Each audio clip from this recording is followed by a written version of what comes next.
Price Lord. கர்த்தருக்கு ஸ்தோத்திரம். தேவனுக்கு மகிமையுண்டாவது. தேவனுடைய பிள்ளைகளே, தேவனுடைய வார்த்தை வெளிப்படும் நேரத்தில் தேவனுடைய வார்த்தையிலிருந்து கர்த்தர் நமக்கு வார்த்தை கொடுக்க வல்லவராக. ஒவ்வொரு நாளும் வேதத்தை படிங்க. இந்த மாதத்தில் கூட நாம தேவனுடைய வார்த்தை கொண்டு நம் பயணத்தை தொடங்க வேண்டும். தேவனுடைய வார்த்தை இருந்தால்தான் நம்முடைய வாழ்க்கை தரத்தில் ஒரு உயர்வை நாம் அடைய முடியும். நிறைய நேரத்தில் பாருங்க, வாக்கு தத்தங்களை கேட்குறீங்க, வாக்கு தத்தங்களை பிடித்து கொண்டு பக்தியை வாழ வேண்டும். வாக்கு தத்தங்களை பிடித்துக்கொண்டு நம்ம வாழ்க்கையை ஒவ்வொரு நாளும் நடத்த வேண்டும். வாக்கு தத்துவம் ரொம்ப முக்கியம். இந்த வாக்கு தத்தங்களை பிடித்துக்கொள்ளும். இந்த மாதத்தில் கர்த்தர் நமக்கு கொடுக்குற வாக்கு தத்தத்தை நாம் பிடித்துக்கொள்ளும். வெளிப்படுத்தல் 3ஆம் அதிகாரத்தில் 10ஆம் வசனம் வாசிப்போம். என் பொறுமையை குறித்து சொல்லிய வசனத்தை நீ காத்து கொண்டபடியினால் பூமியில் குடியிருக்கிறவர்களை சோதிக்கும்படியாக பூச்சக்கரத்தின் மேலெங்கும் வரப்போகிற சோதனை காலத்திற்கு தப்பும்படி நானும் உன்னை காப்பேன் என்று கர்த்தர் சொல்லுகிறார். பாருங்க, ஏன் பொறுமையை குறித்து நான் சொல்லிய வசனங்களை நீ காத்து கொண்டாய். இந்த காத்து கொண்ட ஒரு மனுஷனை பாருங்க, பூமியில என்ன நடக்க போதான் கவனிங்க. சோதனை காலம் வரப்போகுது. அந்த சோதனையில நான் என்ன பண்ணுவேன்? உன்னை சோதிக்க விட மாட்டேன். நானும் உன்னை காப்பாத்துவேன். நானும் உனக்கு உதவி செய்வேன். நானும் உன்னை வழிநடத்துவேன். இந்த மாதத்துல கர்த்தர் சொல்றாரு, நான் உன்னை காப்பாத்துவேன், நான் உனக்கு உதவி செய்வேன், நான் உன் கூட இருப்பேன்றார். அப்ப கர்த்தருடைய பிள்ளைகளே, நாம் ஆண்டவரோடு கூட இருக்க கற்றுக்கொள்ளும். சோதனைகள் அநேகருக்கு வருவதற்கு நிறைய நேரத்துல சூழ்நிலை வரும். அப்படியாப்பட்ட சூழ்நிலை பாருங்க, ஒரு மாசம் நல்லா போகும், இப்போ அடுத்த மாசம் ஒரு பிரச்சனைகள் போகும். பாருங்க, குடும்பத்தில் நல்லா சிரிச்சுட்டு குடும்பத்துக்கு ஒரு சண்டை சச்சரோட இருப்போம். நீங்கள் எத்தனை சோதனைகள் உங்கள் வாழ்க்கையில் வந்தாலும் அந்த சோதனை மத்தியில தேவன் உங்களை காப்பாற்றக்கூடியவராக இருக்கிறார்.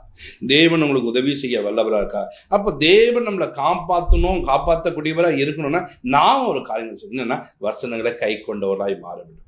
இன்னைக்கு வசனமே இல்லை, நான் சும்மா வருவேன், கர்த்தருக்கு நன்மை எப்படிங்க செய்ய முடியும்? அவருடைய வசனம் உனக்குள்ள இருக்க வேண்டும். பிளதெல்பியா சபையை பார்த்து சொல்றாரு, அந்த ஜனங்க பாருங்க வசனத்தை கை கொண்ட ஜனம். அந்த சபை வசனத்தை கை கொண்டிருக்குது, அந்த ஜனம் வசனத்தை கை கொண்டிருக்குது. வசனம் உள்ளதுனால அந்த ஜனங்களை தேவன் காப்பாற்றுகிறாராம். இன்னைக்கு உன்னையும் என்னையும் காப்பாற்றணும்னு சொன்னா நாம என்ன பண்ணோம்? வசனங்களை கை கொண்டவளாய் மாற வேண்டும்.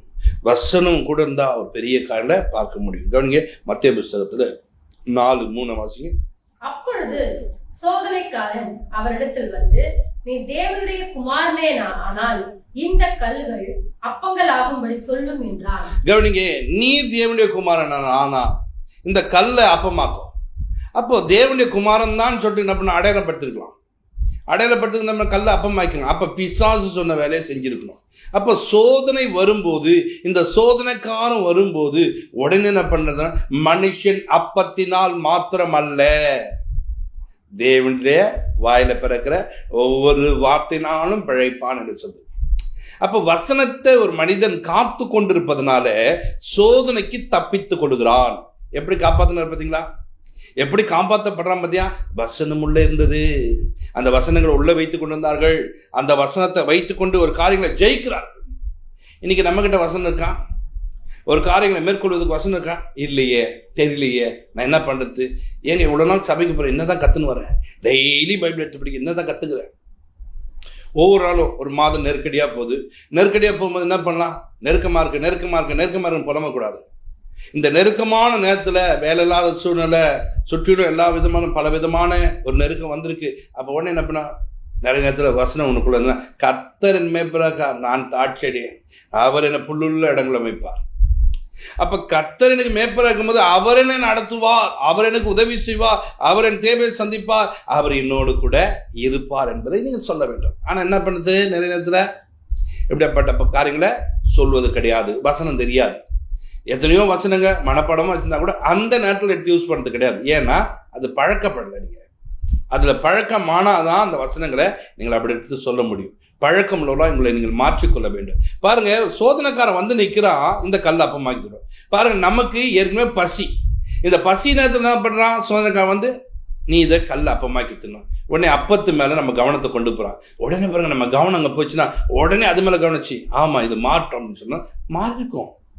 ஆனா பாருங்க, மனுஷன் அப்பத்தினால் மாத்திரமல்ல. அப்ப அவருடைய கவனம் எங்கச்சு? தேவ வசனத்து மேல, தேவ வார்த்தை மேல அவருடைய கவனம் இருந்தது. அல்லேலூயா. இன்றைக்கு உங்களுடைய கவனம் எங்க இருக்குது? நீங்க அந்த வசனத்தை காத்து கொள்ளுப்பீங்கன்னு சொன்னா, அந்த வசனத்தை கை கொண்டிருப்பீங்கன்னா அந்த வசனம் உங்களுக்குள்ளே இருக்கும். அல்லேலூயா. உங்கள் கவனம் அது மேல இருக்கும். 1 தெசலோனிக்கர் 3:5 வாசிக்கும் பாருங்க. நான் இனி பொறுத்திருக்க கூடாமல் எங்கள் வேலை வீணாய் போகத்தக்கதாக சோதனைக்காரன் உங்களை சோதனைக்குட்படுத்தினது உண்டு என்று உங்கள் விசுவாசத்தை அறியும்படிக்கு அவனை அனுப்பினேன். கவனிங்க, எதுக்கு சோதனைக்காரனா? ஒரு மனிதன் விசுவாசத்தில் நிலைத்திருக்கிறானா இல்லையா என்பதை அறிந்து கொள்ளத்தான் சோதனைக்காரன் உள்ள வரான். அப்ப பிசாசு உள்ள வரும்போது நாம என்ன பண்ண, விசுவாசத்துல நிலைத்திருக்க வேண்டும், விசுவாசம் உள்ளவனாய் வாழ வேண்டும், விசுவாசம் உள்ளவனாய் நடக்க வேண்டும், விசுவாசத்தை ஒரு நாளும் விட்டுடக்கூடாது. அதனால்தான் பவுல்லாம் பாத்தீங்கன்னா அந்த விசுவாசம் ஒரு நாளும் விடல. ஓட்டத்தை முடித்தேன், விசுவாசத்தை காத்துக்கொண்டேன். அப்ப முடிக்கிறாரா? விசுவாசம் மாத்திரம் நான் விடவில்லை. அப்ப எதெல்லாம் விடுற? எல்லாத்தையும் விட்டுட்டு வந்தவரு எதை விடனா? விசுவாசம் விடவில்லை. ஆனா நம்ம பாருங்க, கண்டது குப்பை கூட எல்லாத்தையும் தூக்கி வச்சுக்குவோம். ஒரு பேக்ல பாருங்க அத்தனையும் தூக்கி உள்ள போட்டு வருவாங்க. ஒரு ஊருக்கு போனா அத்தனையும் உள்ள போடுவாங்க. எல்லாம் போட்டியே, உனக்குள்ள விசுவாசம் போட்டியா? விசுவாசமான காரியங்கள் என்ன பண்ணுது? நிறைய நேரத்தில் இருக்காது.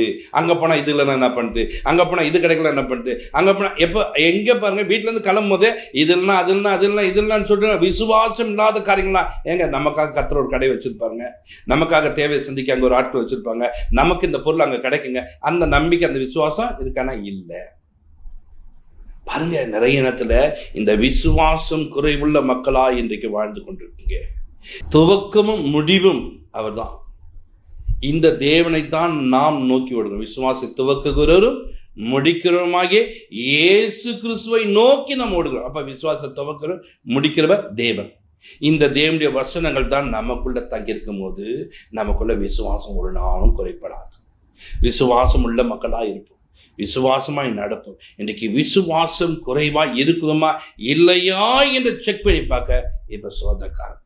அதனால தான் தேவன் சொல்றாரு பாருங்க, நிறைய நேரங்களில் நிறைய விஷயங்களை நாம் அறிந்து கொள்ள வேண்டும். நமக்கு உபத்திரம் வரும், பாடுகள் வரும், நிந்தைகள் வரும், அவமானம் வரும். இவைகளுக்கு மத்தியிலே தேவன் நம்மளை பாதுகாக்கிற தேவன், நமக்கு உதவி செய்ய தேவன்.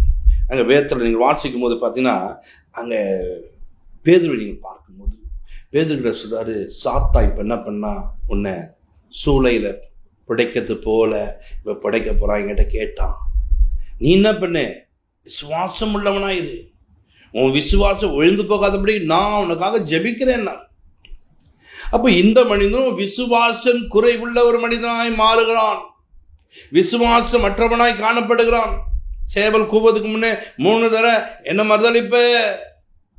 விசுவாசம் குறைவுள்ள ஒரு மனிதனாய் மாறிக்கொண்டிருக்க போற, என்ன மறுதளிப்ப, சத்தியம் பண்ண தொடங்குவ, அவரை நான் அறிந்ததில்லைன்னு சொல்லிட்டு சபிக்கவும் சத்தியம் பண்ணவும் தொடங்கலாம்.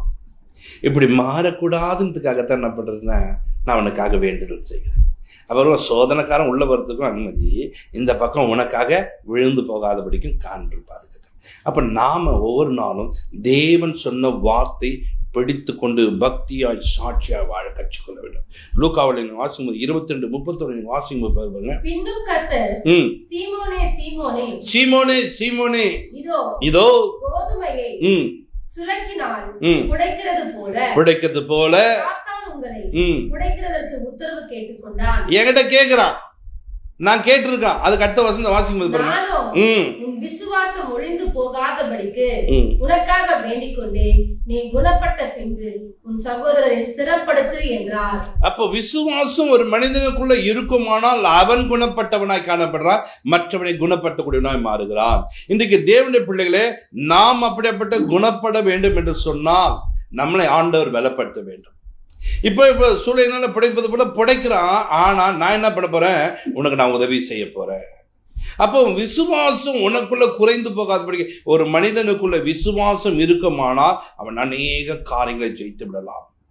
இன்றைக்கு நிறைய நேரத்தில் பாருங்க, வசனத்தை தேவன் சொல்லி, பிரமாணங்களை தேவன் சொல்லி, அவைகளை ஒரு மனிதன் காத்து கொள்ளாத மனிதனுடைய வாழ்க்கையில் தான் பிரச்சனைகள், போராட்டங்கள், நிந்தைகள், அவமானங்கள் எல்லாம் உள்ளவன். வசனத்தை உள்ள வைத்து ஒரு மனிதன் நடக்கும்போது அவன் வாழ்க்கை தரம் உயர்ந்திருக்கும், அவன் வாழ்க்கை தரத்துல மேன்மடைவான். நான் உன்னை காப்பாற்றுவேன்னு சொல்றாரு, நான் உனக்கு உதவி செய்வேன்னு சொல்றாரு, நான் உன்னை ஆஸ்வதிப்பேன்னு சொல்றேன், நான் உன் தேவையை சந்திப்பேன்னு சொல்றாரு.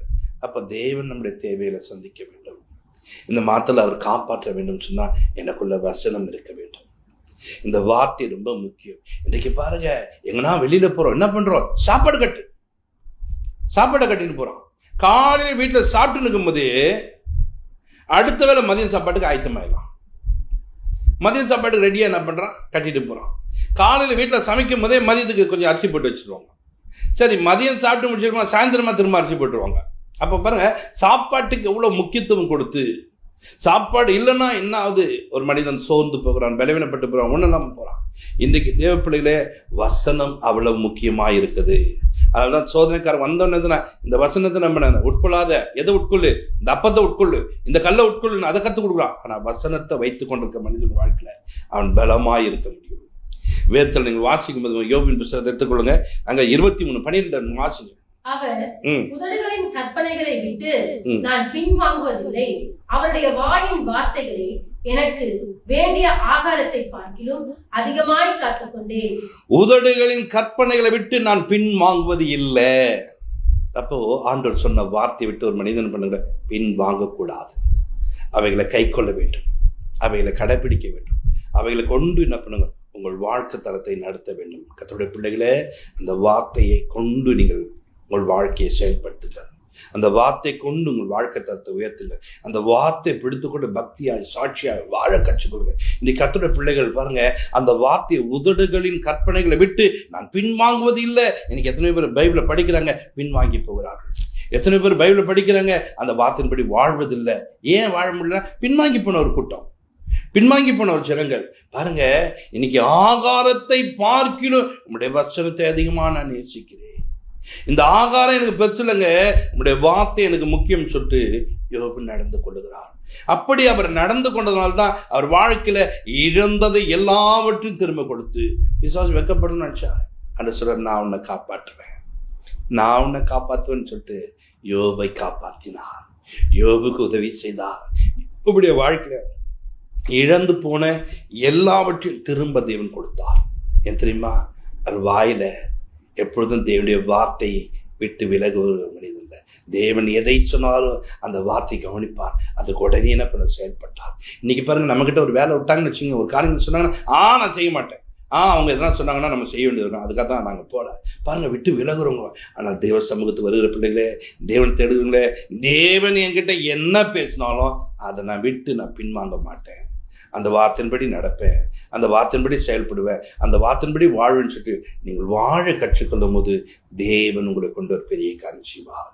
உங்களுக்கு அவர் அற்புதம் செய்கிற தேவன், உங்களுக்கு அதிசயம் செய்கிற தேவன். அவர் இந்த மாதத்துல உங்கள் தேவையை சந்திக்கிற தேவன். வசனத்தை ஒரு நாளும் விட்டுடாதீங்க. வசனம் தான் நமக்கு ஆகாரம், உன் வசனம் தான் ஆகாரம். ஒரு பக்தன் பாடும்போது, உன் வசனம் தான் பசியாற்றக்கூடிய ஒரு உணவு. கவனிங்க, அந்த வசனத்தை ஒரு மனிதன் உட்கொண்டவனாய் மாற வேண்டும். இயேசுனால் தான் மனுஷன் அப்பத்தினால் மாத்திரமல்ல, தேவனுடைய வார்த்தையினாலும் அவன் பிழைப்பான் என்று வார்த்தையை தனக்குள்ள வைத்துக் கொண்டதுனால அவர் காப்பாற்றினார். மறித்து விட்டார், அவ்வளவுதான் நினைச்சாங்க. 3ஆம் நாள் உயிர்த்தெழுவதற்கு தேவன் அவரை காப்பாற்றினார். இன்றைக்கு நீங்கள் காப்பாற்றப்பட வேண்டுமா? உங்களுக்குள்ள வசனம் இருக்க வேண்டும். இந்த வசனத்தை வைத்துக்கொண்டு நீங்கள் ஜெபிங்க, கர்த்தர் உங்களை ஆசீர்வதிப்பார். இந்த மாதம் உங்களுக்கு செழிப்பான மாதமாய் மாறும். ஜெபிப்போம். பரலோக பிதாவே, உமக்கு நன்றி செலுத்துகிறோம். உம்முடைய ஜனங்கள் ஆண்டவரே, இந்த மாதத்துல யாரெல்லாம் என்னென்ன காரியங்களை நெருக்கப்படுகிறார்களோ, என் தேவனாகிய கர்த்தாவே, நீங்க சொன்னீங்களப்பா, நான் காப்பாற்றுவேன்னு சொன்னீங்களப்பா, நானும் உன்னை காப்பாற்றுவேன் என்று சொன்னீங்களப்பா. இந்த சோதனை காலங்கள்ல, சோதிக்கப்படுகிற நேரங்கள்ல இவர்கள் காப்பாற்றப்படத்தக்கதாக நாங்கள் ஜெபிக்கிறோம் ஆண்டவரே. இவர்கள் காப்பாற்றப்பட வேண்டும் ஆண்டவரே. நீர் காப்பாற்று, இவளை காப்பாற்று, இவளை காப்பாற்றப்பதற்காக நன்றி செலுத்துகிறோம் ஆண்டவரே. உம்முடைய ஜனங்கள் நாளுக்கு நாள் உம்முடைய கிருபையிலும் உம்முடைய பலத்தினாலும் வளரத்தக்கதாய், உயரத்தக்கதாய், மேன்மடைத்தக்கதாய் பிள்ளைகளை நீர் ஆசீர்வதிங்கப்பா. பிள்ளைகளை நீர் ஆசீர்வதிங்கப்பா. பிள்ளைகளுடைய தேவையெல்லாம் கர்த்தர் சந்திங்கப்பா, பலப்படுத்துங்க, பெரிய காரியம் செய்யுங்க. ஆசீர்வதிக்கப்பட்டதுக்காய் ஸ்தோத்திரம். அற்புதமாய் நடத்தும். உம்முடைய நாமத்துக்கே மகிமை மகிமை மகிமை உண்டாகட்டும். ஒவ்வொருவரையும் பாதுகாத்துக்கணும். இயேசு கிறிஸ்துவின் ஜெபத்திற்கு நல்ல பிதாவே, ஆமென். God bless you.